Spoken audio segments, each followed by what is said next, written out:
আপনি মুক্তিযুদ্ধের সময় কোন কোন এলাকায় যুদ্ধ করেছেন খুব জানেন? আমি মুক্তিযুদ্ধের সময় টাঙ্গাইলের পশ্চিম এলাকা বাতেন ভাই, যেহেতু তার সামরিক ট্রেনিং ছিল না, আমরা বিচ্ছিন্নভাবেই কিছু যুদ্ধ করেছি। সবচেয়ে বেশি করেছি মুক্তিযুদ্ধের সংগঠন করায়, কারণ আমরা মূলত রাজনৈতিক কর্মী। আমরা মুক্তিযোদ্ধা হিসেবে আমাদেরও ট্রেনিং, আমরা ভারতে যাইনি, আমাদেরও ওরকম ট্রেনিং ছিল না। আমাদের যিনি নেতা বাতেন ভাই, ওনারও ছিল না। আমরা মূলত বিচ্ছিন্ন কিছু যুদ্ধ করেছি।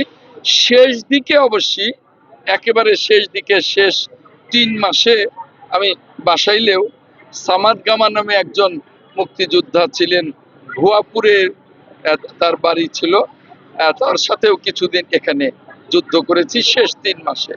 তো এগুলো সবই আমার দেশপ্রেম থেকে। কোথাও আমি মুক্তিযুদ্ধের পরে কারোর সাথেই একজন মুক্তি বার্তায় আমার নামটা থাকুক, আমার আমি ভাতা পাই, এই চিন্তা করে মুক্তিযুদ্ধ করিনি। আজও আমি ওই চিন্তা করি না। সম্পূর্ণ দেশপ্রেম থেকেই আমি সব সময় দেশের জন্য কাজ করেছি, এখনো করছি, ইনশাল্লাহ ভবিষ্যতেও করব। ধন্যবাদ।